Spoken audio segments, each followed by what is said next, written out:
Today is Thursday, October 17th, 2024. My name is John Raymond Irving, and I am in Blacksburg, Virginia at the Newman Library. Joining me for an oral history interview is Russ Neal. This interview is part of an oral history project with Virginia Tech alumni who served in the Vietnam War. Mr. Neal, I know this is our second interview. Is there anything from the first interview that you wanted to expand upon? I don't think so. I can't think of anything. Okay.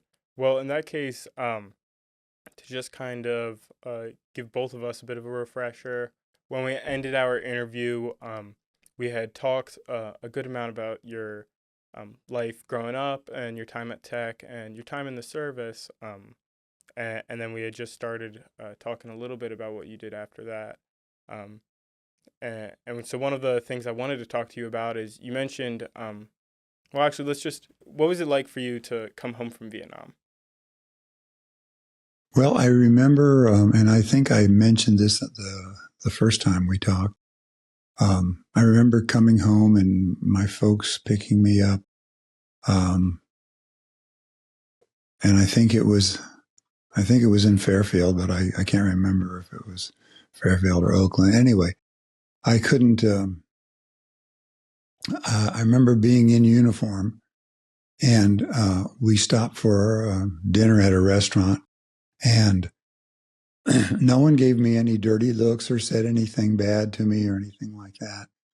I kind of had anticipated that something might happen, but I know I felt uncomfortable with that. And so as soon as I got home, of course, I took off my uniform and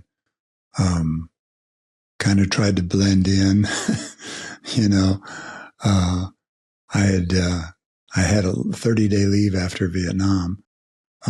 So I had kind of time to decompress over Christmas holidays, as it turned out. And then I had gotten reassigned back to Fort Knox, Kentucky. My assignment was with the committee group, which was, basic rifle range and those kinds of things that they teach the kids, the trainees, during basic training, but you march off to the rifle range or to the medic station or wherever it was that you were going to get the day's lesson. So I was assigned to that, but it was an assistant to the committee group, OIC, officer in charge. And it really seemed like a created position because I didn't really do much, so I wasn't particularly excited about the position. Was that a shock for you coming back from Vietnam where you were moving so often and doing so much? No, the moving part wasn't. I kind of knew that I would be reassigned somewhere. I wished it wasn't Fort Knox, but since I was an armored officer, um, I figured that was probably a pretty good chance that I would get there again. I was, fortunate enough to have been assigned to Fort Ord, California, before I went to Vietnam. And that was nice duty. I liked that. I enjoyed it. It was very arduous, but it was good duty and beautiful place, Monterey Peninsula. That was just. I think the assignment to Fort Knox was just one of the things that made me think that maybe the service as a career wasn't what I wanted to do. Promotions had slowed way down. We were in the middle of withdrawing American troops out of Vietnam at the time. And so I basically had a discussion with myself. Is this the best time to try to stay in and hang on, or maybe I should try something else? So I decided to go ahead and get out. And I was thinking of getting on with the State Department, maybe as an FSO, a Foreign Service Officer, because I had met some in Vietnam, and they were really, their lives and talking with them sounded like it was pretty interesting, traveling the world for the State Department and doing whatever it was that they did. So I decided to get out, and I got out in April of '72. Would you decide to, well, when you got out, did you have a plan for what you were gonna do afterwards? I was going to go back to school, and I was too late for spring semester, so I waited till summer school, and then I started taking classes at Sacramento State University, in classes I thought might help me out, expand my worldview. You know, I'm thinking State Department. And so I took some classes. I don't know how many, two or three, over the summertime.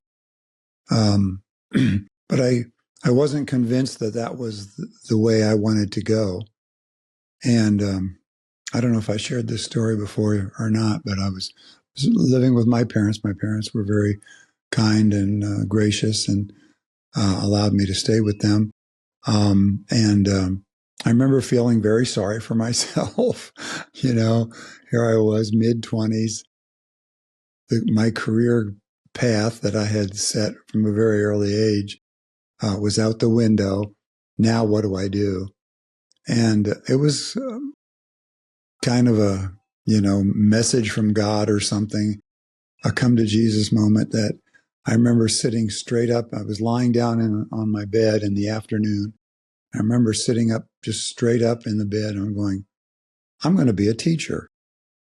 And when I got to thinking about that, I got thinking about everything that I had done at Fort Ord, a lot of the stuff that I had done in Vietnam, all related to teaching and how much I enjoyed that. And so I was already enrolled at Sac State. And I called them up and I says, do you have any room in your teacher? This is August of 72. And I said, do you have any room in your teacher credential program? And they said, no, it's all filled. And I said, darn. And they said, well, Chico State, which is up in Chico, where I'm living now, has room in there, what they call POC, Program of Own Choice, is for people who have a bachelor's degree, but wasn't sure if they wouldn't be sure if they wanted to be a teacher or something else. So, maybe work on a master's or something. They said you could get into that program and then get into the credential program after a semester in POC. And so I said, oh, that's great. And I remember calling up Chico State admissions and telling them that I needed an application and could they send me one? This was pre-internet days. And they said, sure, no problem. And I got it. This was a Friday afternoon, and I got the application on Saturday morning. I remember being so surprised I had gotten it that fast. So I filled it out and got in the credential program, got my credential, actually student taught at Paradise High. And that was kind of fun too. I had met a gal at one of our church youth groups. I was working with the CYO, the Catholic Youth Organization, and she was a teacher at the high school. She was a French and Spanish teacher at the high school, and she came to our first meeting, and it was kind of love at first sight. And so, yeah, I said, let me, instead of student teaching in Chico, why not student teach in Paradise? So that's where I ended up student teaching and then getting hired on from there. That's excellent. You mentioned just a bit ago that you felt like everything you had done before you decided to start teaching had somewhat been related. Can you elaborate a little bit more on that, and how you felt prepared to be a teacher before that? Sure. Well, when I was at Fort Ord, I was a basic training company commander. Part of my job was to instruct the trainees in military history, military justice, military courtesy, things like that. And we did so in a large auditorium. And so it was just me on the stage in the large auditorium with several hundred trainees out in the audience. And I'm thinking maybe close to 1,000 because the auditorium was pretty filled. It wasn't just my company, but it was other companies as well. And they were out there, and they were, the training, basic training was very arduous. And so a lot of them were falling asleep. And I'm going to relate this one story real quickly. And I noticed that they were falling asleep. And so I just kept talking in the same tone of voice I'm talking now. And I said, okay, if you can hear my voice, I'm going to yell into the microphone, on your feet. And I says, if you can hear my voice, do not stand up. Just stay in your seat. I said, some people here are snoozing, and I want to wake them up. And so I did that. And about half the audience quickly stood on their feet at attention. And I just kind of laughed. I said, okay, guys, I know you're tired. Just kind of hang in there with me. Got a little bit longer to go. So, but there was things like that, that you're always doing. Of course, when you're back in the company area, you're always teaching them how to march and things like that. The drill instructors did the preponderance of teaching. But whatever chance I had, I always enjoyed, jumping in and doing that myself too. Oh, and then that was at Fort Ord. And then in Vietnam, of course, as an advisor, I had a lot of opportunities to teach not only the military stuff, but I also taught an ESL class, English as a second language, to Vietnamese officers and NCOs. When I got at the latter part of my tour there, I got reassigned back up to province headquarters and was working out of there. And that was great fun. I had a wonderful time there. And again, a quick story on that. I remember one of my favorite assignments to give to the Vietnamese was to tell me a Vietnamese folk story in English at our next meeting. They were assigned, the meetings. I think we met once or twice a week. And it gave them a chance to learn English and to share with me part of their culture and folklore. So I thought that was really fun too. I enjoyed that. Yeah, that's super cool. Do you have any of those stories that you remember, or one that might be your favorite? Unfortunately, no, I don't. I enjoyed them all. They were very interesting, and but I don't. None of them stick in my mind at this point. No, I'm sorry. So, Mr. Neal, you mentioned that while you were student teaching, you met your wife. How long did it take between meeting her and you all getting married? For me, it was kind of love at first sight.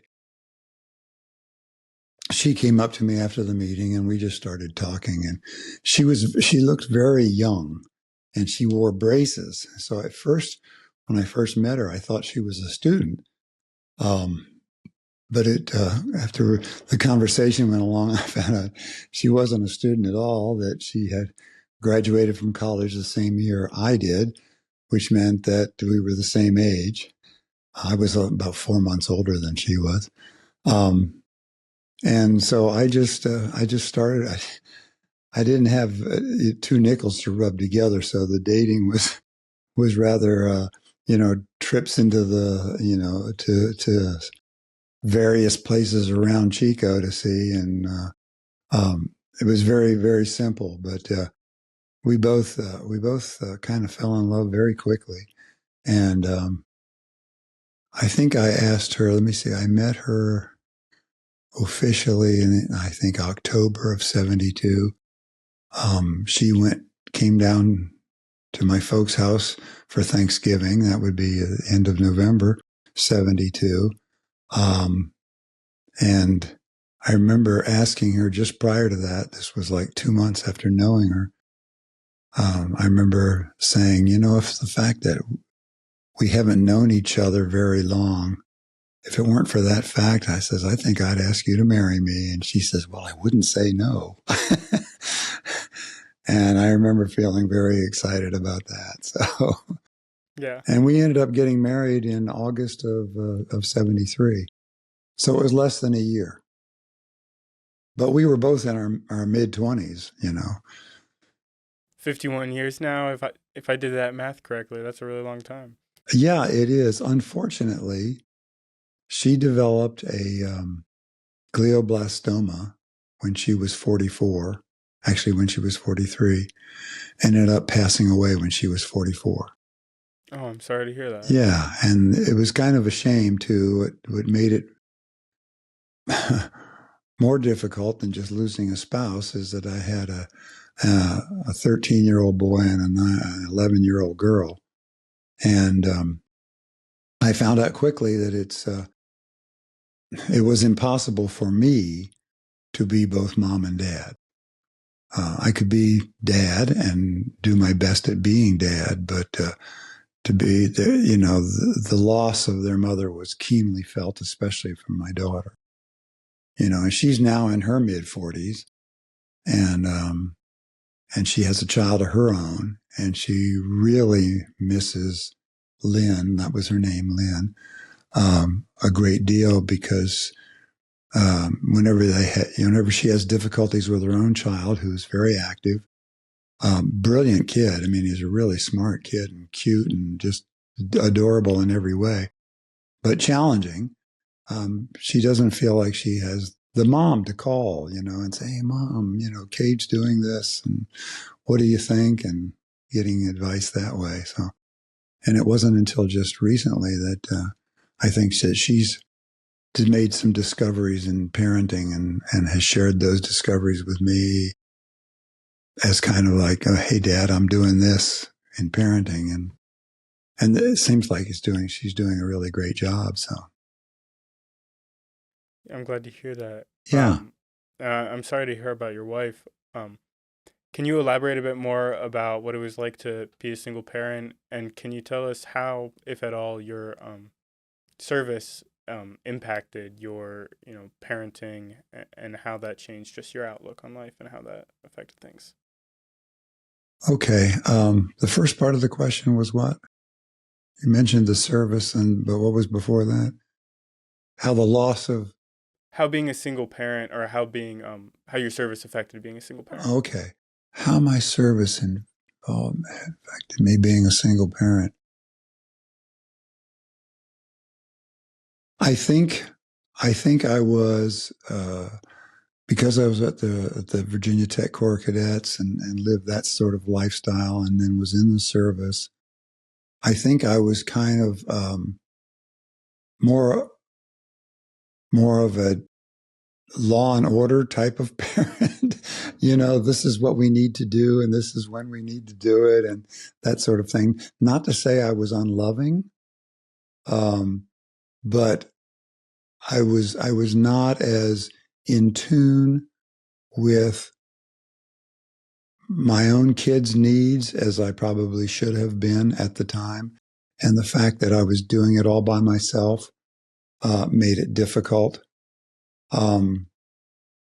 So people have told me, "Oh, you were a great dad after Lynn passed away," and all that. And my kids have said that as well. But I guess in looking back myself, I think there were so many things I could have done differently and better. And so, but at the same time, I think, gee, I'd made some mistakes, but I did my best at the time. And if I had to do it over again, I'd do it differently. Yeah. I don't want to put anything in your mouth, but I'm curious about how the culture of the military has very much a next man up. You step up when you're needed and when you're called.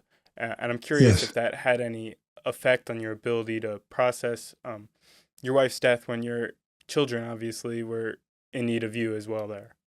Yeah, no, it was an amazing experience. I always thought that Lynn and I were kind of, equals in sharing what we had to do. I took care of the outside of the house, mowed the lawns, trimmed the bushes, and she took basically care of the inside of the house. I didn't realize how much she did until she couldn't do it anymore, and I had to step in and do that. I mean, just the cooking, the cleaning, the laundry, everything that goes in running a household. It was amazing. Plus, I still had the outside to do too. So So I'm going, I really came to appreciate what she did.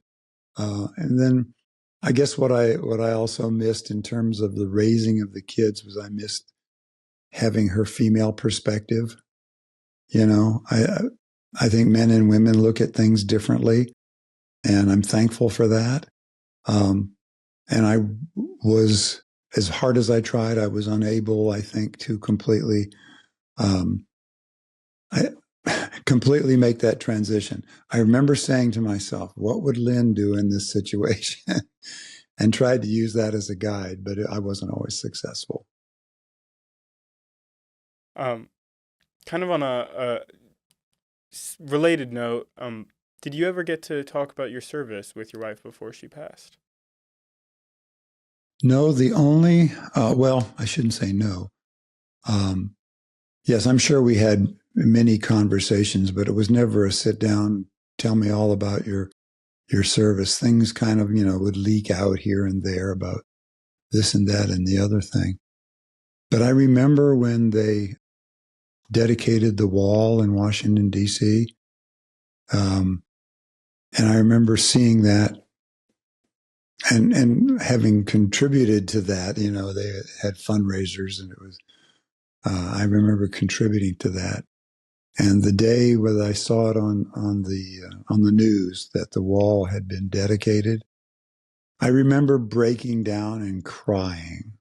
Um, and I guess it was just the sort of thing where I was so happy to see the efforts of so many young men and women be finally recognized in a positive way.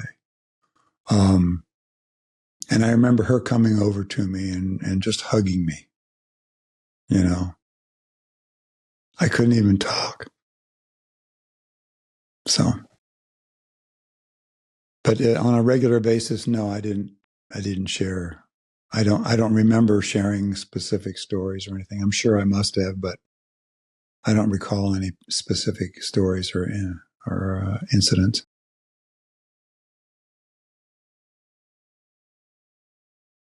Um, the next time I got back on the East Coast, yes, I went there, and I had a really good friend of mine in the Corps.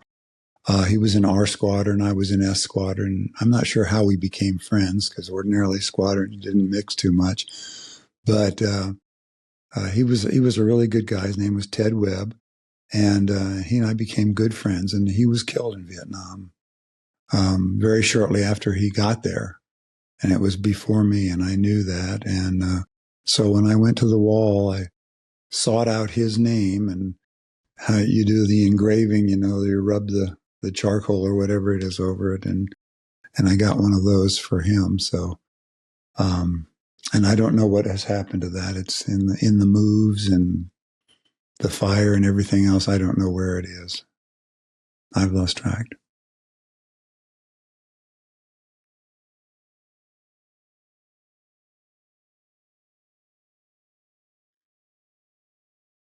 Well, not having a creative mind. Um, the idea of putting 55,000 names, engraving them into a wall like that, and the wall is kind of under a hill. I mean, it's the top of the wall there's grass up there, and you can walk up there. I liked the design. I they could have put up a lot of different things, and I probably would have liked them all. The idea behind it to me was the fact that the efforts of our Vietnam veterans was finally recognized in a positive light. And that's what struck me more about anything else. The design to me was fine. I never had a negative or I shouldn't say I never had a positive thing, the positive outlook. I had a very definite positive outlook by the fact that it was built on the mall, you know. Um, so I didn't have any criticism of the design at all.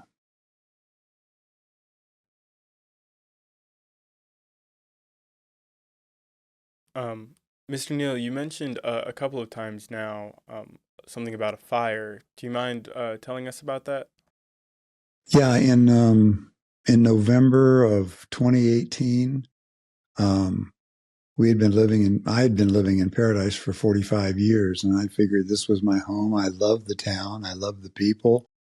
I taught at the school. I had, my entire life was invested in the last 45 years were invested in Paradise. But it was a mountain community, a wooded mountain community. And on November 10th or November 8th, excuse me, November 8th of 2018, or was it November 10th? I can't remember. It's one of those 2 days. A fire started in a small little nearby town. A PG&E tower had malfunctioned and it sparked a grass fire, and we had had no rain up to that point.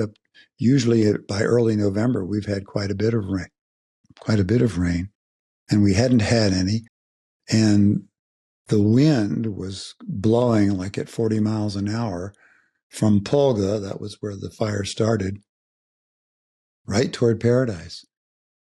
And I remember my son calling and saying, "Hey, did you hear there's a fire in Polga and it's coming toward Paradise?" And I said, I hadn't heard that. And so we started, investigating online, what have you. And finally we realized we need to evacuate and evacuate fast. Well, we were living kind of in the middle of town. So I figured it'll never, get to our house. But we threw some things in, and I always take artwork in. My first wife was the one who passed was an artist. My son was an artist. And my daughter was an artist as well. And so I always took um, pieces, representative pieces, and I put them in the trunk first because I wanted to make sure, just in case. But we really didn't think anything serious was going to happen until we left the house, and we lived on kind of a cul-de-sac that's shaped like a lollipop. There was a stem and then a circle, and we lived on the inside of the circle, and we drove down to the stem to one of the main roads, and it was just all the cars were going in one direction, both lanes, and we're going, holy mackerel, this is really something. And of course, by this time the sky had gotten quite dark. We could still see. We didn't need our headlights on or anything. This is like 9:30, 10 o'clock in the morning. And it took us 2 hours to go the 2 miles to the main road out of town where we could get down to Chico and safety. So we were going basically a mile an hour, which was very frustrating. And a lot of people, not a lot of people, some people actually left their cars and started walking because they could walk faster than we were traveling in the car. And it was pretty scary at some point in that 2 hours between, let's say, 10 o'clock when we left, 9:30, 10 o'clock when we left, and by the time we got to the main road out of town, which is called Skyway, it was pitch black. It was like it was the middle of the night. And I remember driving down, we had this beautiful wooden sign at the beginning of town that said, "May you find paradise to be all its name implies." And it was wooden and it was on fire. And I'm going, oh my gosh. And we had to drive through flames on both sides of the road to get out of town. And we lost 85 people that day. And I'm surprised we didn't lose more because we had to evacuate the entire town of Paradise and the entire community of Magalia, which is right above Paradise, which had another 20,000 people in it too. So it was amazing that more than 85 people, only 85 people perished in that fire. Yeah. Wow. Um, were you acquaintances with any of the people who passed away? One in particular was a gentleman who went to our church, and he was in the same retirement home, senior home that my mom was before she passed, and he was in one of the little bungalows, and I guess he didn't have a way. I think he was quite elderly, and he didn't have a way out, and everybody forgot about him, and so I think he just stayed in his house and perished with his house, because basically that whole development went up in smoke. Yeah. Oh, it's really sad. Yeah. How long was it until you could return there? Well, we weren't allowed to return. Cal Fire wouldn't allow anybody up for at least a month. There was rumors of looting. There were homes. The fire was very whimsical in that it burned our home, and the two homes on either side of us were still standing. They were untouched, but our home went up in flames. And you'd see that all through the neighborhoods. Here was a home that was untouched, and all around them, all the other homes were burned. And I guess it had something to do with the wind, or the fact that the wind was taking these fireballs and shooting them, and if your house happened to be hit by one, it went up. So, what was your question again? I'm sorry. I get lost in the answer. No, you're fine. I just asked how long it took for you to get back there. Oh, okay. So, yeah, we went back as soon as we could. We had a friend who was what do they call them? The guys who, anyway, we had a friend who was in kind of a semi-paramilitary organization that takes care of the wildlife. What do they call those guys? Rangers? Yeah, forest ranger. He was a forest ranger. Thank you. No problem. And he had access to go back early, and we didn't know if our house had burned or not during this time, and so he went by. He knew where we lived, and he went by our house, and he says, "Yeah, it went down." So when we went back there, it was pretty emotional, because we had invested so much time there, and all my photographs of my kids growing up, all my photographs from Vietnam, everything that we had saved over 45 years, it was all gone, and I did get this, something that has to relate to Virginia Tech. When you're a senior in the Corps, you're given, or you buy a saber for dress parades, and a saber and a scabbard. And at some point, there was a group that was going through the debris.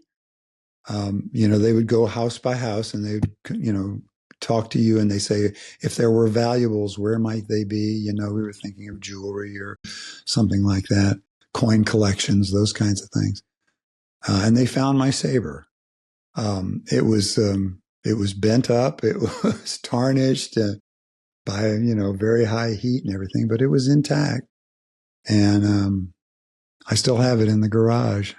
I tried to restore it as best I could, but the saber itself was so warped, it wouldn't no longer fit into the scabbard. So, but that was kind of neat. So I have that little bit of the Corps Cadets, that in my college ring. So yeah, that's super cool. Yeah. Not to digress too much, but you talked earlier about having gotten to Paradise, and you moved there because you were a teacher. How long were you a teacher there? 31 years. And so, were you one when the fire happened? No, I had retired when the fire happened. I retired in 2004. Yeah. How did you enjoy teaching? Oh, it was great. But as with most teachers that are career teachers, there's a time in your career where you experience burnout. For whatever reason, I think it's different for every teacher. And I experienced my burnout, I think, in the early 80s. Um, we were just getting into computers. We got a whole lab of 15 Apple IIe's. I don't know if you're familiar with those, but they're one of the earlier ones. Minorly Uh, familiar. and and we're given 30 students to work on 15 computers. Well, that doesn't that doesn't work. Every student needs his own computer, and we said, well, okay, we'll just have one student read out of the book. Well, no, that's not going to work either. So anyway, we we developed a computer program for the business department. I think we originally called it computer literacy, and then it became computer foundations. But I remember taking an Apple IIe home over the summertime and learning as much as I could about it because in the fall I had to teach it computer foundations, and so I ended up teaching myself how to program in BASIC and learn as much about the computer as I can. So my summer that summer, as most summers, but that summer in particular was particularly interesting. So, obviously, you just mentioned that you were working with computers, but what exactly were you teaching? Well, we taught, that's a good question. We didn't have any applications. There was no word processing or databases or spreadsheets or anything like that. We basically taught them basic, taught them how to program in basic. And we would have them program artwork, you know. I remember one student programmed a tree house. He had the tree and the house in there. It was absolutely really interesting. And there's, you know, you find out quickly when you're programming that garbage in, garbage out. You know, if you make a mistake in your program, even one line of code, um, the program won't work. And so a lot of the time, you know, we teach them the basic commands of the language, the programming language, and then let them go. Um, and we'd have to go around and they would say, this isn't working because they just test their program every so often. They say, this isn't working. And I'd have to go through their program and find out where the mistake was, which is a great way to learn the language yourself too. Sure. So, yeah, so that's basically what we did. And then we had a book. It was, you know, books are books. And when you have a computer in front of you that you can do cool things on, and this is a brand new cutting edge stuff, you know, as Apple IIe was at the time, um, you know, for educational purposes, um, that was kind of fun. So luckily we got another 15 computers. So we finally had a full lab of 30 computers. Nice. Yeah. And so what part of that process did you find most rewarding? I think, I think again, this goes down to teaching, and it doesn't matter what you're teaching, whether it's English or computers or desktop publishing or anything. I always felt like I had to continually be involved in my own education. So all the time, every summer, I would always learn new things because I knew I would be changing, you know, what we learned from last year. Because the computers, as you know, everything changes so fast with computers, new technology coming out. I mean, it's left me in the dust now. I mean, I have to rely on outside sources on some of the more intricate things, but yeah, I think that I really enjoyed that aspect of it.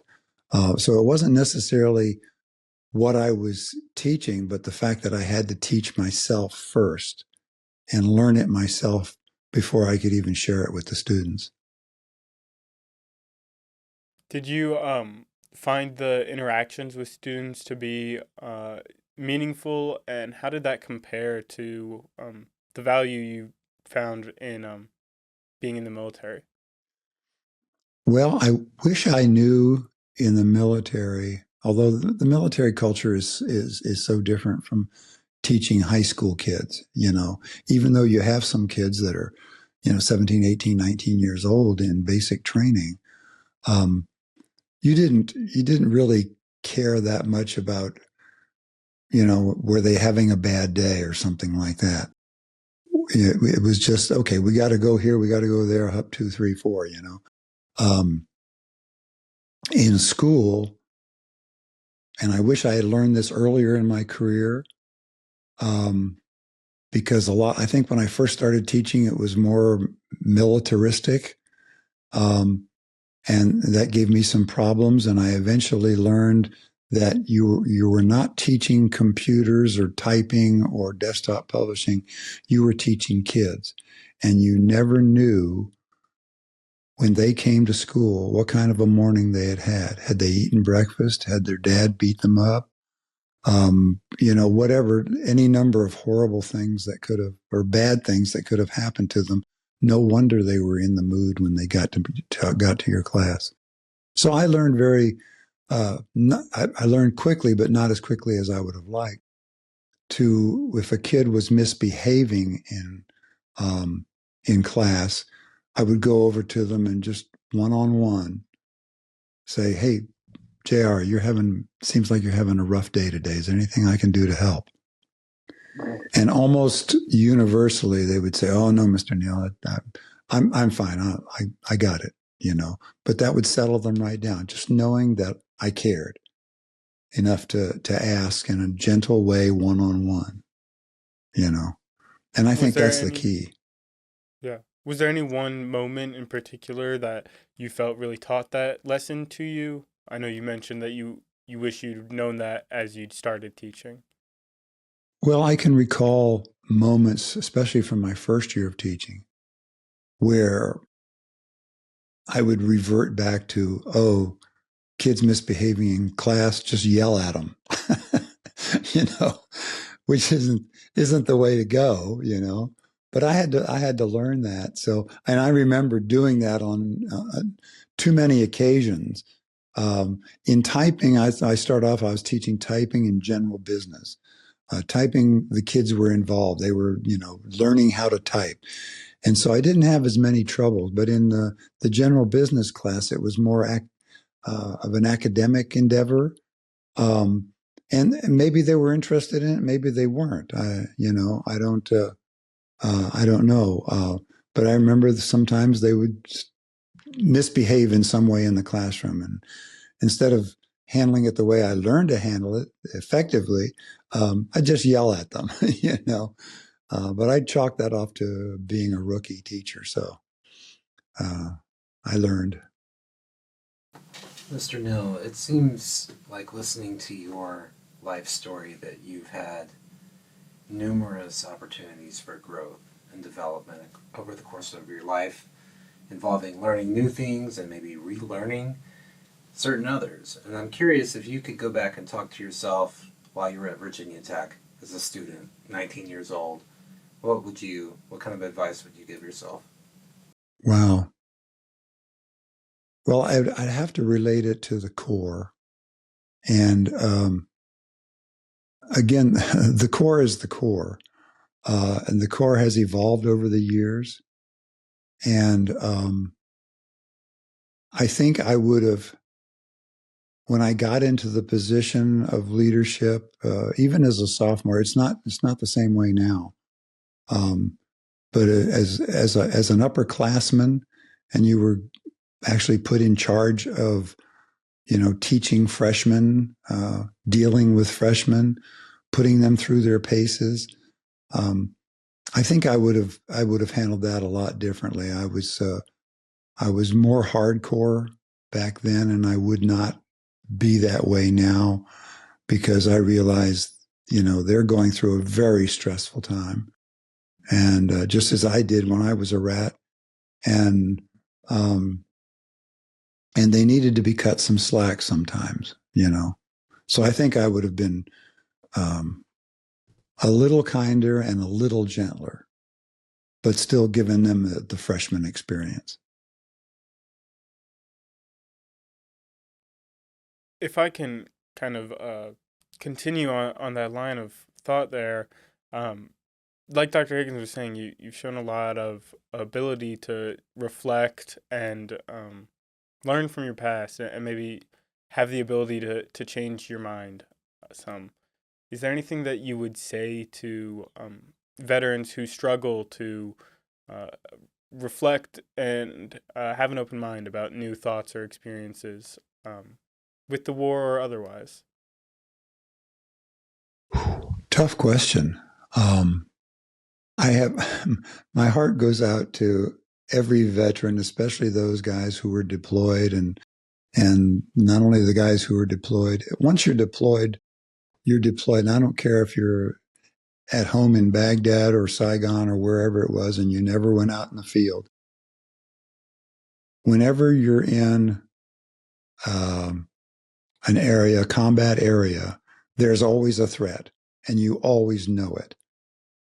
It may not be on the surface. They may not be mortaring the compound on a daily basis, but you know that when you walk through the streets, that your life is at risk.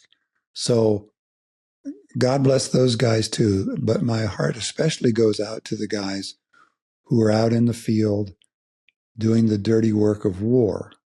Um, and now I'm going to go back and ask you to tell me the question again. Well, that's okay. I'm going to rephrase a little bit because you led me to wonder.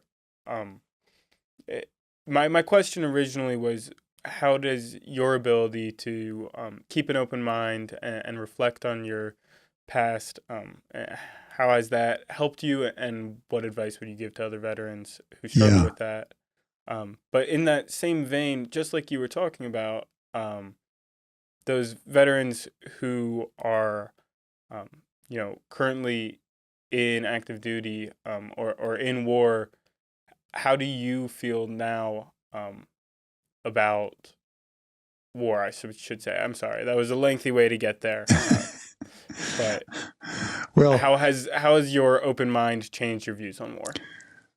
My open mind still tells me that sometimes violent intervention is what's needed in some circumstances.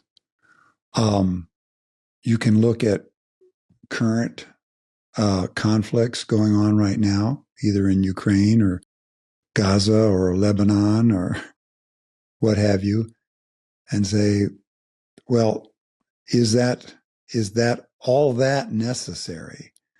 And I think that I would say that sometimes active participants in war can be overly aggressive and maybe even unnecessarily overly aggressive.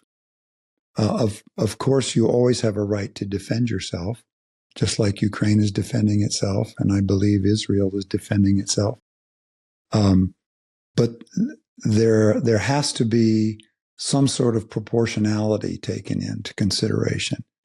If you lose 100 citizens, that doesn't give you a right to go out and kill 20,000 of the enemy indiscriminately. That's my thought. That I think there needs to be proportionality, and there doesn't seem to be proportionality, at least in Gaza and Lebanon right now.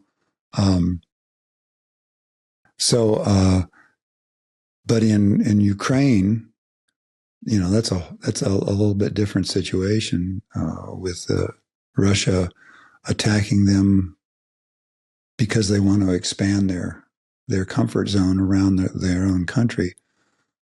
So every situation is different. Every situation is different, and I used to be more hawkish than I am now, but I still believe that sometimes war is a necessary evil. Yeah. You mentioned people who are actively involved in war tend to be perhaps more aggressive.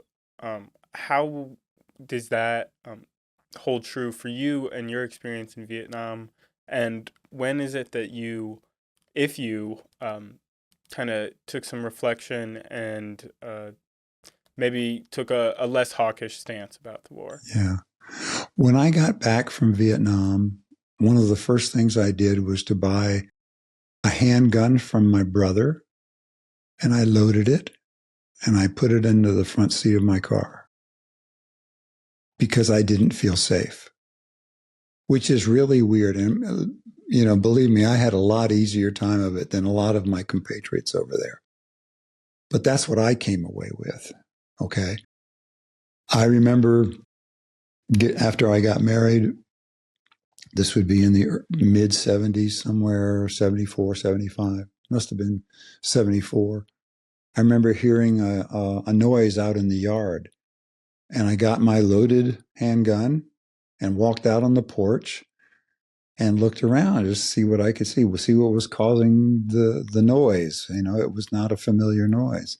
I don't know what I would have done if I had encountered somebody at that point. And that scared me. I says, I'm sitting here living in Paradise, California, and I'm out on the front porch with a loaded weapon. What was I planning on doing with that?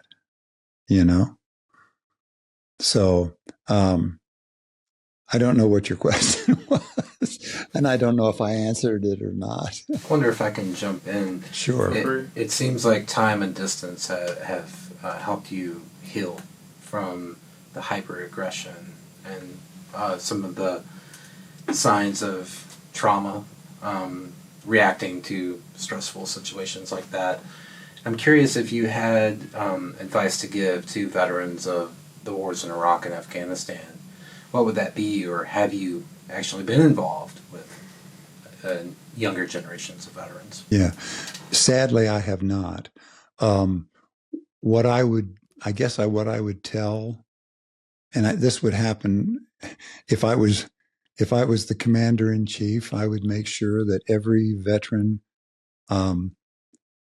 leaving the service, and I know they have these programs now where when you leave the service, you're debriefed and you're given the whole range of services that are available to you and all that.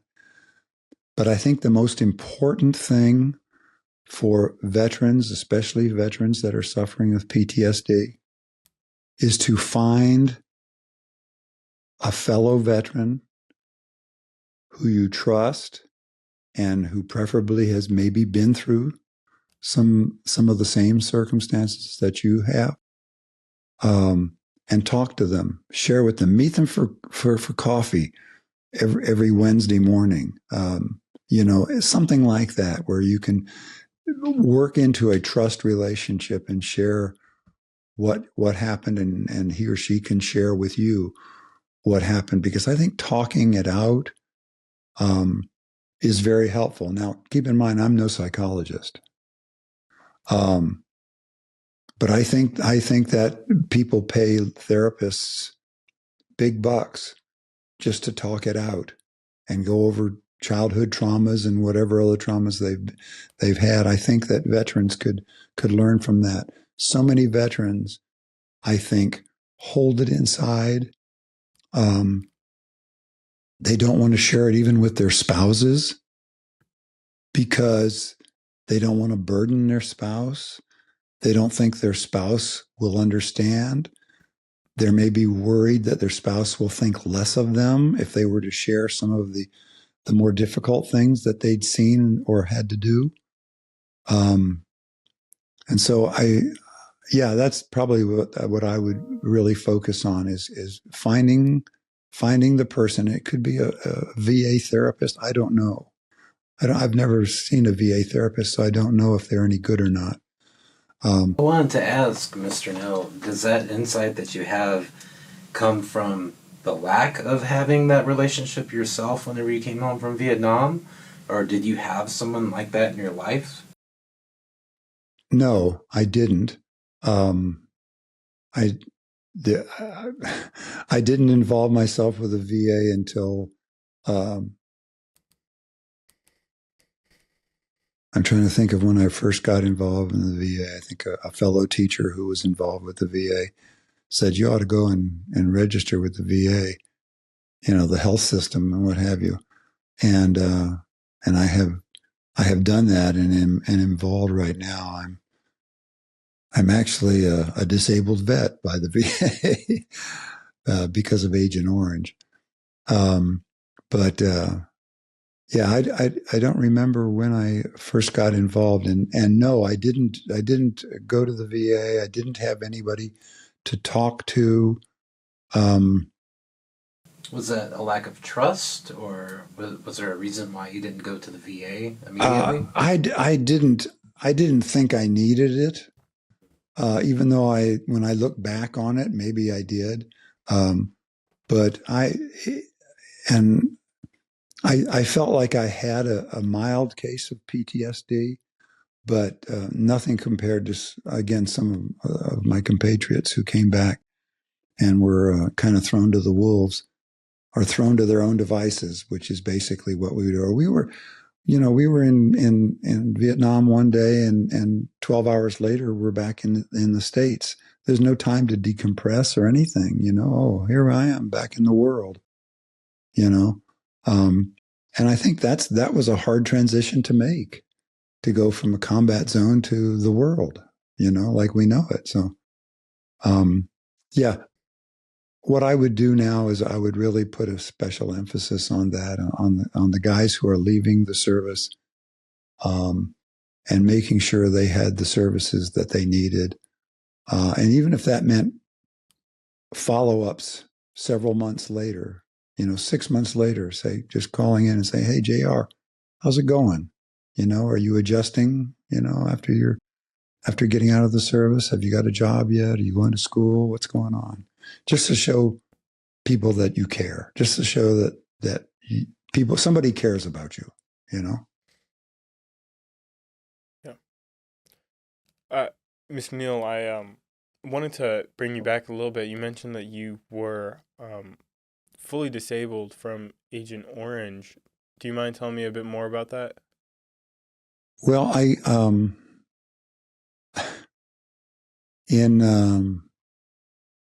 I get my January of 2018, same year as the fire, except earlier, I had a heart attack, and cardiac problems are what they call a presumptive with Agent Orange. So if you were in Vietnam, I guess they've expanded that to Blue Water Navy now, which is the guys who are out in the ships. If you were in Vietnam, you didn't have to prove any longer that you were in an area that was sprayed with Agent Orange. Now, I remember being in areas that had been sprayed with Agent Orange. I mean, no plane flew over me and sprinkled me with with orange powder. That wasn't the case. But just being in areas that had been defoliated was enough, So I had a heart attack in January of 20, and then in early 2019, I was diagnosed with prostate cancer. Again, a presumptive of Agent Orange. So with those two disabilities, and the prostate surgery didn't go well, and the aftermath is something I'm still dealing with. So I've been rated as disabled by the VA. Were you aware that there was a fight to get that presumptive benefits for Agent Orange before you'd been diagnosed with cancer? Yeah, I knew there was an ongoing effort in Congress to to ease the restrictions that the VA had on itself. And I don't know who put them on there, if that was part of the law or what have you. But just as I knew there was efforts in Congress, and it finally passed, that was saying these conditions, and they listed, I don't know, 20 different conditions, are, if you served in Vietnam, it is presumed that Agent Orange was the cause of these, and you're eligible for VA disability. Yeah. I was aware of that, yes. Well, and on top of in Congress, but specifically, I don't know if you're familiar with any of the veterans groups who are also lobbying and advocating for that those uh, benefits for veterans who served in Vietnam. And similarly related to that, have you ever sought to get involved with any of those veterans groups? I have thought about it. I know there was, I think burn pits from, I guess it was the Iraqi war, um, were something that were causing our guys a lot of trouble. And I think that I don't know if they've made them that presumptive if you were there or you have to prove that you were near a burn pit, or I don't know what all the specifics are of that. But yeah, anything that the VA can do to help those guys out. And are there anything besides that you're aware of besides burn pits that they're concerned about? That's what I'm reading about mostly.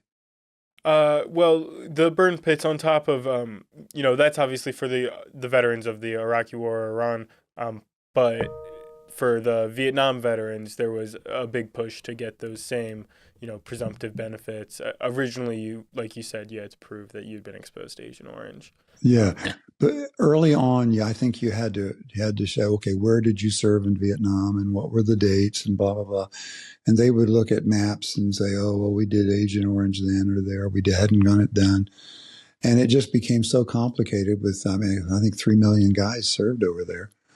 I could be wrong on that, but I think that's what it was. That can be quite the task, trying to figure out who was affected by Agent Orange and not. So I think that's probably one of the main reasons why they went to just saying, okay, if you were in Vietnam, it's presumed that Agent Orange was the factor here in your disability.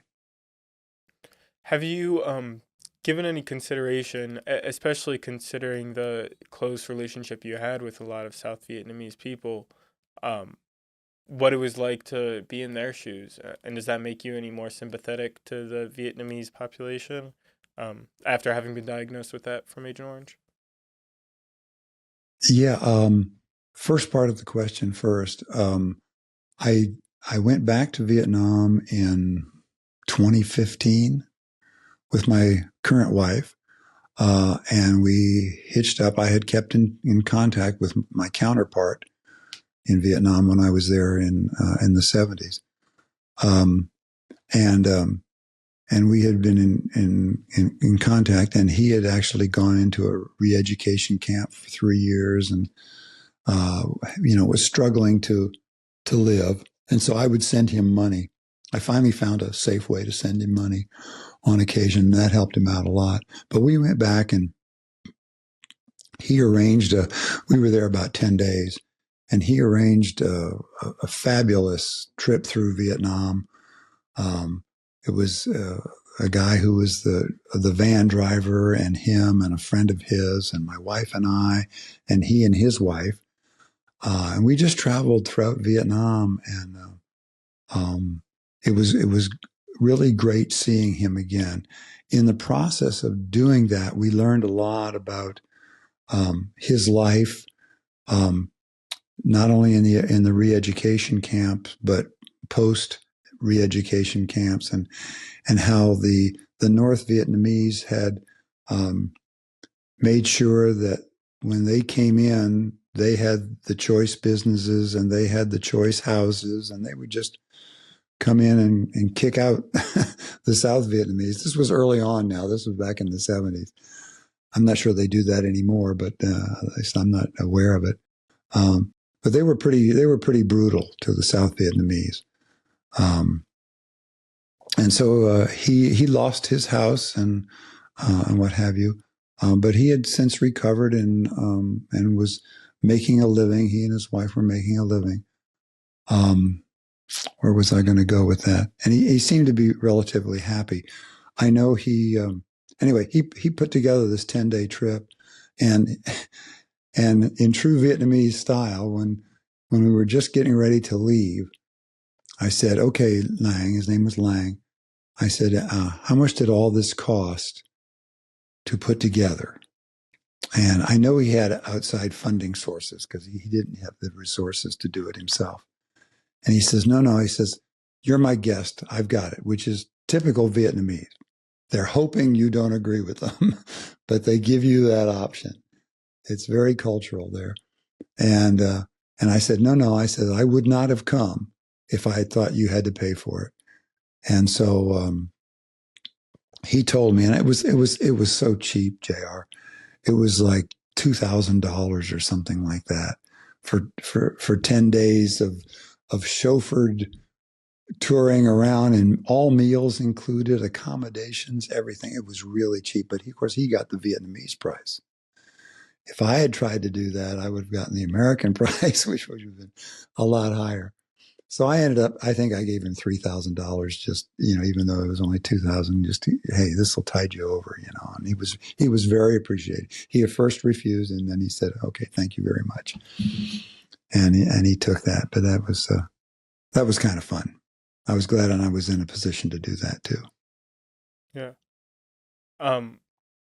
Not that's very interesting, and I'd love to hear more about what it was like for you to be back in Vietnam. But I'm curious, does your own afflictions from Agent Orange, how does that make you feel towards the population of Vietnam that might have also been affected by Agent Orange?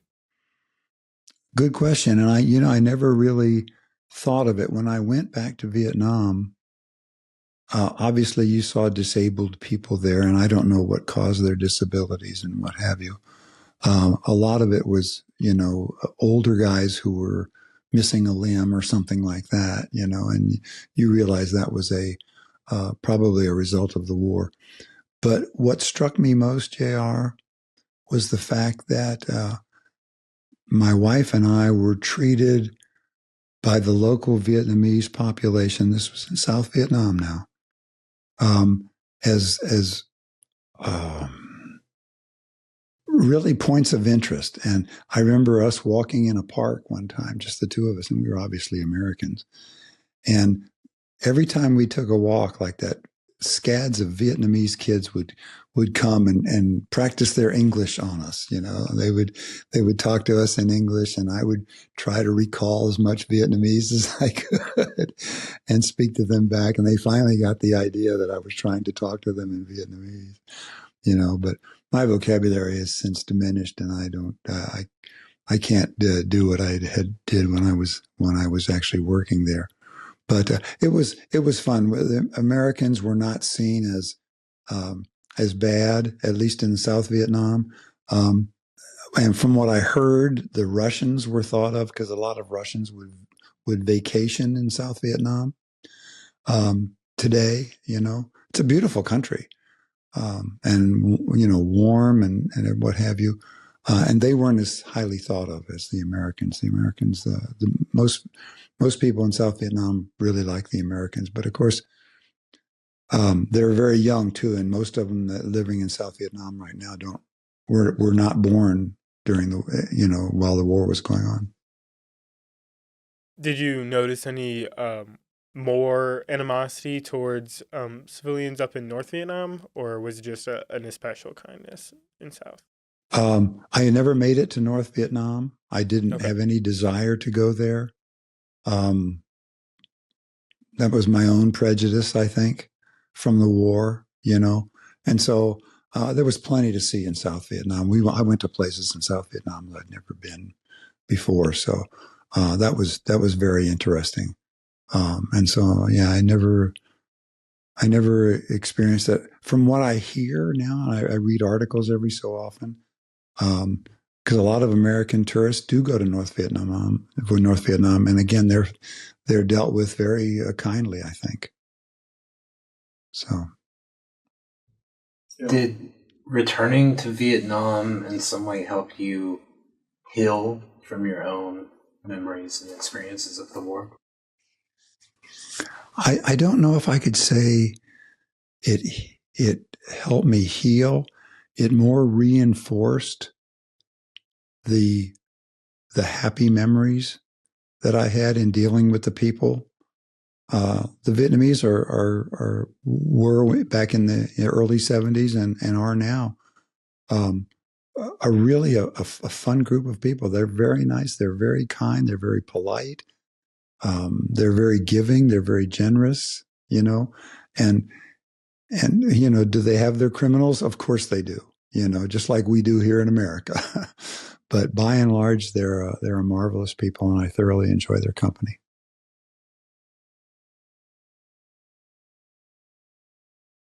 Mr. Neal, this is just a small curiosity of my own. Sure. How is the food in Vietnam?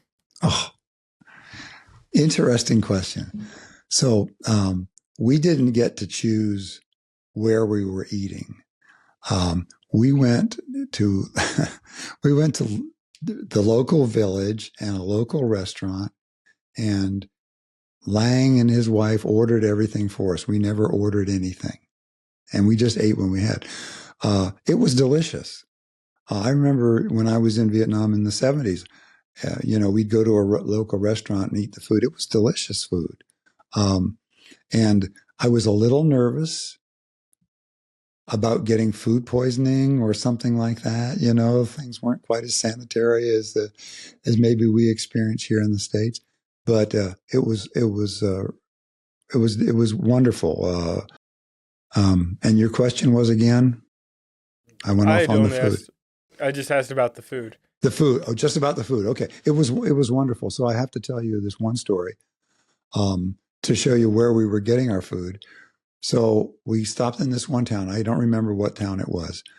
And we had to go down this alleyway and down a flight into the basement through the kitchen of the house. I guess the Vietnamese, the people who ran the restaurant, lived down there. We had to go through their kitchen, back upstairs to where the restaurant was.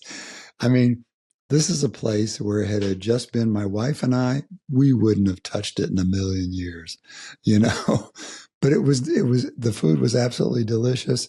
And with Lang right there with us, we felt totally safe. I wasn't the least bit worried, although we did have a good time talking about it afterwards and saying, oh my gosh, I can't believe we went there. Yeah. You mentioned that you were eating out when you were there in the 70s as well. Was there ever any concern, again, especially because I remember you said that there was a whole lot of VC presence in South Vietnam where you were. Was there ever any concern about the dangers of eating out and whether your food might have been tampered with? Good question. No, there wasn't, at least in the province. We were working. The only time we ate out was when I was, either on, had to come to province headquarters for something while I was still with the MAT team, or when I was reassigned back to province headquarters. We only ate in restaurants, and there were certain restaurants we knew that were good, and that Americans ate at on a regular basis.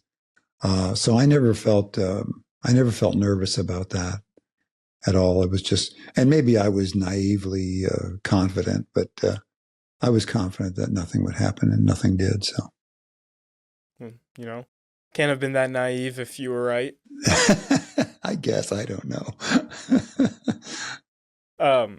So is there any one major takeaway that you had from your visit to Vietnam?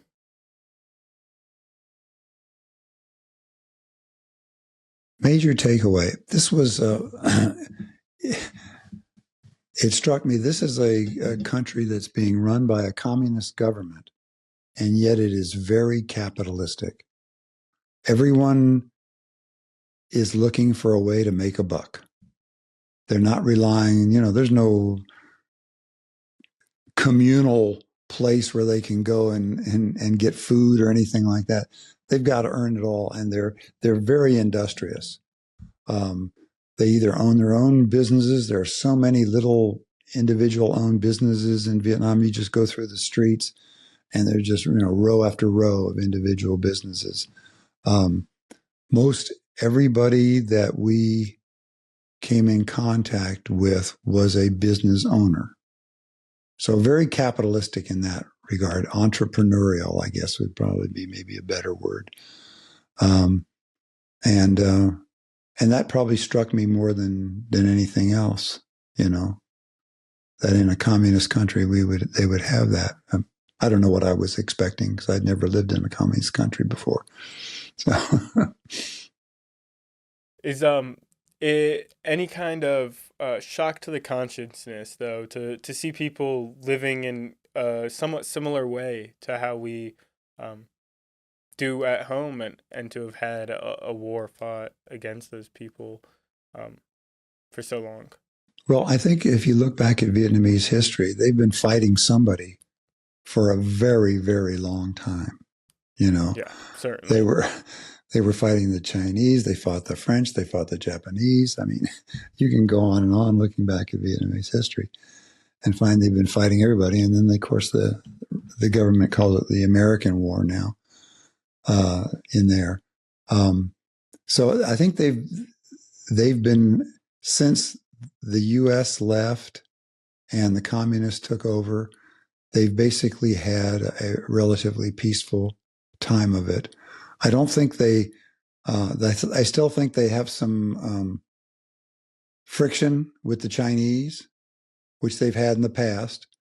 I don't know the nature of it. I didn't study it that much, but I know that they've had that in the past. And I think if there's anybody that was causing friction in Vietnam right now, it's probably the Chinese. Well, Mr. Neal, I'm getting close to being able to wrap things up here, but I just have a handful of questions for you, kind of in broad memorialization of your time. Um, and is there any highlights from your life in general, but your time in the service as well specifically, that you wish to share? I think my time running a basic training company at Fort Ord was a highlight. I think doing things like teaching an ESL class in Vietnam was a highlight. I enjoyed I keep talking about the basic training at Fort Ord. It was the hardest job I ever had, was to be a company commander as a basic training company. I was working, I would take the company at Reveille at 6:00 in the morning, and I wouldn't leave to come home till 9:30 at night. And that was on a daily basis, 6 days a week, Sundays. And this was when I happened to be the only officer in the company at the time, because at that time. And so I would come in half days on Sundays too. So 6.5 very long days, very arduous. It was the most difficult job I think I had maybe ever. But I loved it. I loved dealing with the trainees. I loved running the the company. You know, my degree's in business administration, so there was certainly an administrative aspect to it that I enjoyed. Yeah, so that's, the part about the ESL, I enjoyed it because I got to learn more Vietnamese culture and customs by doing that. You know, when I give them the assignment, tell me a Vietnamese folk story.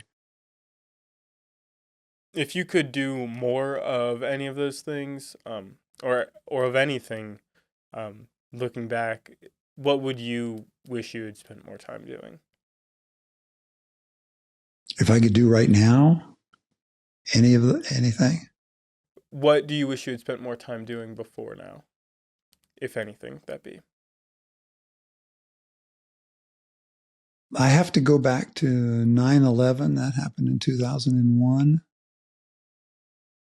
And I felt this way at the time, and I, because I was much younger back then, I was 20, 23 years younger,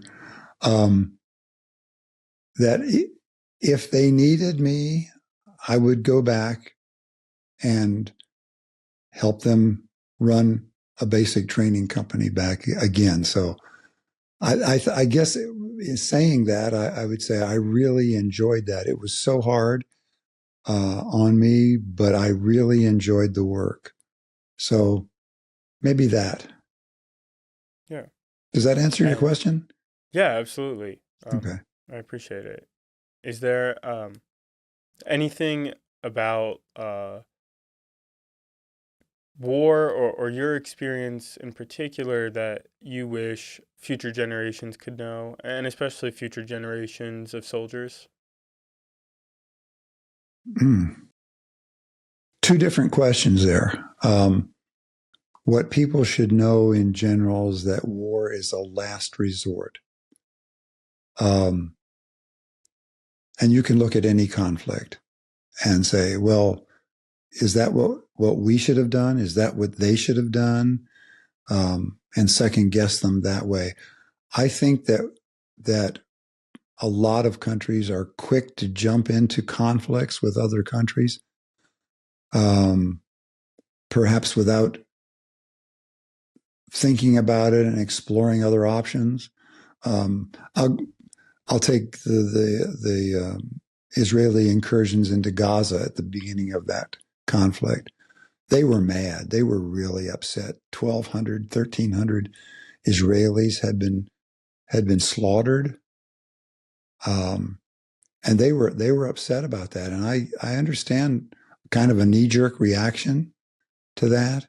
And they're saying we have to defeat Hamas. Well, Hamas is a small proportion of the population in Gaza, and when you look at what Israel did, I think they've created a whole bunch of potential terrorists because people have just resented the fact that they're just minding their own business. They're just raising their families, working their job. And next thing you know, the Israelis are coming in and bombing their houses and killing their family members and what have you. I can't imagine that's not creating resentment. Same thing with the U.S. and going into Iraq and things like that. I think there was different things that we could have done in just about every conflict. If we had just thought about it instead of, oh, we're going to jump in, we're going to go into Afghanistan. That was a knee-jerk reaction to 9/11. So I don't know if there was I'm not smart enough to say there was a better way of doing it, but I'll bet you the smart people in this country could have said, well, what about this? Or what about that avenue? Or what about this strategy? And I think we could have avoided it a lot. Does that answer your question? It sure does. Okay. I very much Mr. Neal, yes. The way you describe that makes me think of Colin Powell. Okay. And how he argued that whenever that time comes, whenever war is necessary, that there must be an end goal in sight, right? Yes. Part of this project is in regards to the 50th anniversary of the fall of Saigon, and it's hard not to see parallels to the fall of Kabul in Afghanistan. And I'm just curious, whenever you saw the United States withdraw from Afghanistan after a 20-year conflict, what were your thoughts? What were you thinking at that time? Well, I'm with I think it's hard to say, because there's critics and then there's critics. It was handled poorly. Our withdrawal from Kabul. It was a chaotic. It reminded me so much of the helicopter flying off the roof of the embassy in Saigon, with people hanging off of it. That was the last American flight out of Vietnam. It wasn't, to me, it was an embarrassment that we had to leave that way. There had to be a better way. Again, I'm not a smart man, so I don't know what that would have done. I think that we could have anticipated what was going on better than we did. Certainly in Afghanistan, we should have learned lessons from that exit from Saigon, and we didn't take care of the Afghanis that we left behind, just like we didn't take care of the Vietnamese that we left behind. We kind of left them to their own devices. So yeah, I think both exit strategies could have been much improved, and we could have done it in a much orderly fashion than we did. I don't know if did that answer your question, Dr. Higgins? It does, and you keep saying that you're not a smart man, but I'm gonna have to disagree and say that you have a lot of wisdom, and Oh, I appreciate thank you you. sharing your insights with us. Thank you. Absolutely. Yeah. I think wisdom is frequently gained from experience, and you seem to have had quite a few of those. Thank you. Mr. Neal, is there anything else you'd like to discuss specifically that we haven't gotten to yet? No, I did want to say thank you to you, JR, and to Dr. Higgins for putting this whole project together. You've been very professional about it. Um, and I commend you both on that. Okay, that sounds terrific. Thank you very much, Dr. Higgins, and thank you, JR, again. I Yeah, really of enjoyed course. getting to see you and meet you and talk to you. So this Thank has you. been good. It's been a joy getting to know you as well, Mr. Neal. And your story has been fantastic to listen to. Oh, thank you. Um, Before I finish everything up, I usually just end with one last question. It's the Sure. same for everybody, and that is, how would you like to be remembered? By whom? By your posterity and anyone else that includes. Oh my. How would I like to be remembered? I wish you'd given me in advance. I could have thought about this. Well, take your time if you like. You know, I guess I'd like to be remembered as someone um, who cared um, about a lot of things, not only people, which is number one, I think, but cared about the environment, cared about, the government, cared about just fill in the blank. I'd like to be known as someone who cared about a lot of different things. Um, and that was flexible enough to change as time went on and as I gathered more information and got older and matured. I guess I don't know. That's again, I wish I had more time to think about that one. Well, Mr. Neal, those qualities seem to be very evident in you Thank to you. me. So I very much appreciate your time and your willingness to share your thoughts and experiences with us. Oh, you're certainly welcome. And again, thank you for putting it together. I think it's a wonderful project. Absolutely. I don't have anything else for you, but yeah, Okay, final thing then. If either of you ever out in California, please give me a holler and see if we can't get together. I'd love to meet you in person. certainly will. Okay.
Did returning to Vietnam in some way help you heal from your own memories and experiences of the war?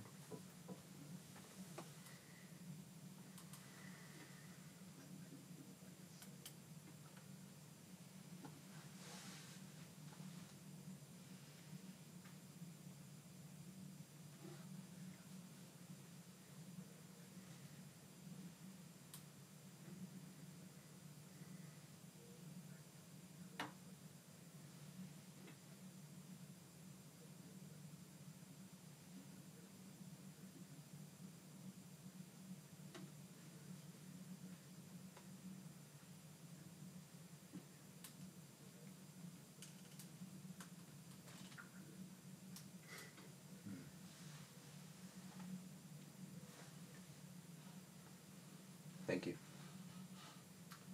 So, Mr. Neal, this is just a small curiosity of my own. How is the food in Vietnam?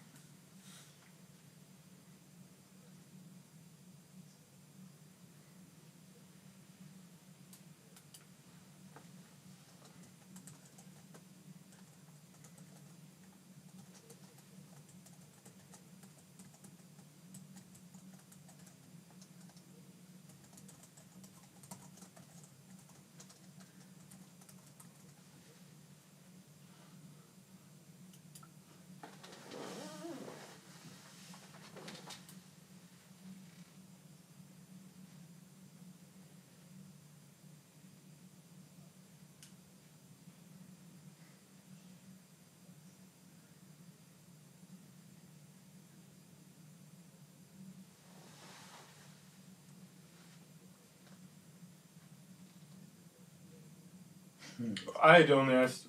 I just asked about the food.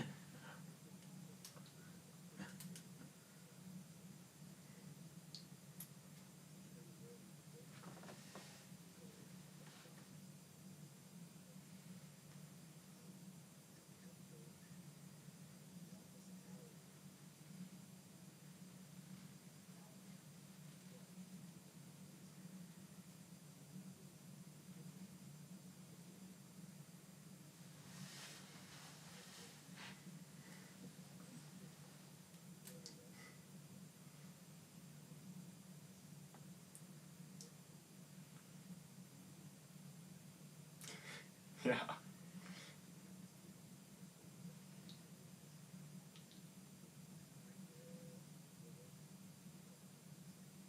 Yeah.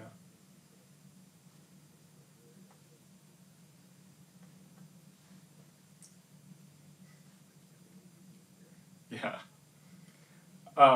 You mentioned that you were eating out when you were there in the 70s as well. Was there ever any concern, again, especially because I remember you said that there was a whole lot of VC presence in South Vietnam where you were. Was there ever any concern about the dangers of eating out and whether your food might have been tampered with?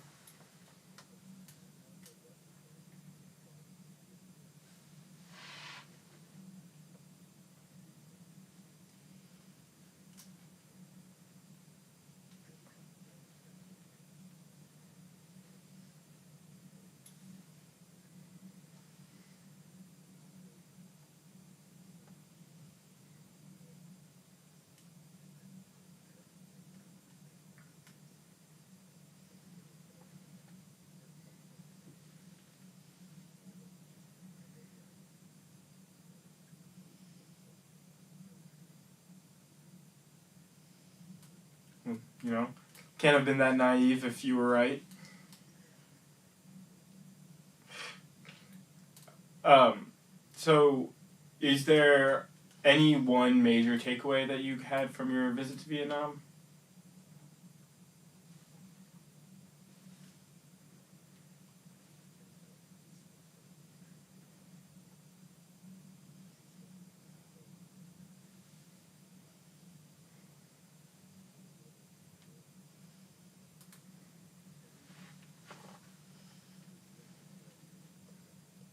Mm-hmm.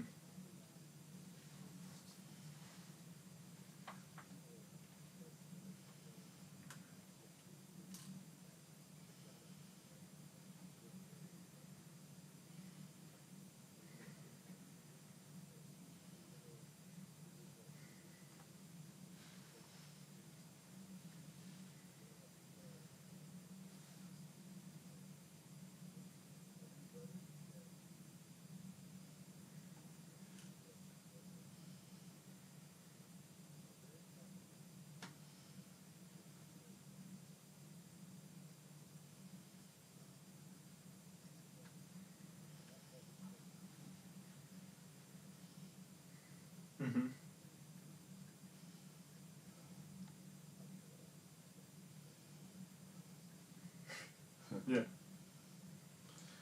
Is any kind of shock to the consciousness, though, to see people living in a somewhat similar way to how we do at home, and to have had a war fought against those people for so long.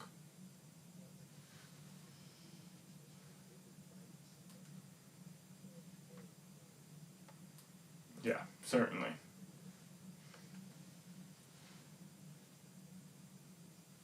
Yeah.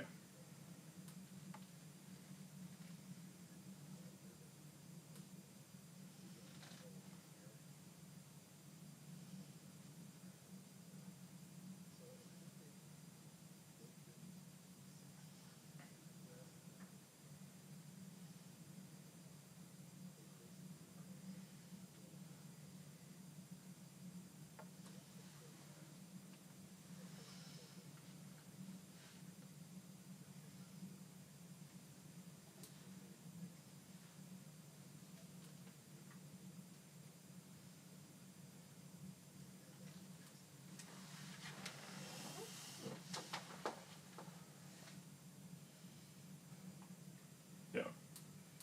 Well, Mr. Neal, I'm getting close to being able to wrap things up here, but I just have a handful of questions for you, kind of in broad memorialization of your time.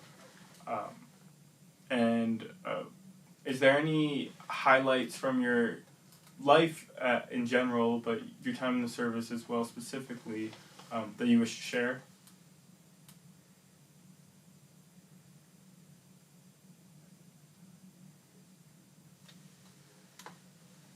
Mm-hmm.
Yeah.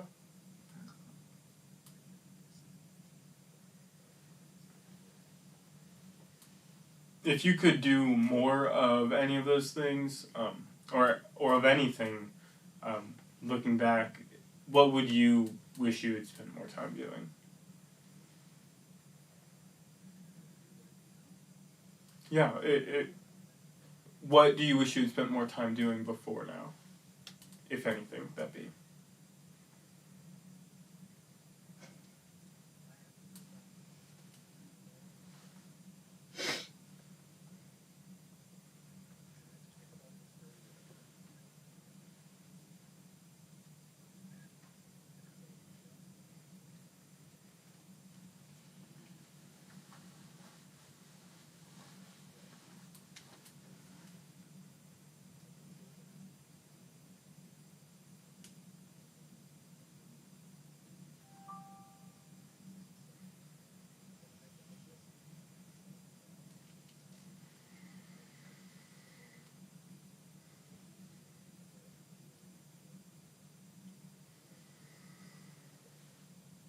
Yeah. And yeah, absolutely. I appreciate it. Is there anything about war or your experience in particular that you wish future generations could know, and especially future generations of soldiers?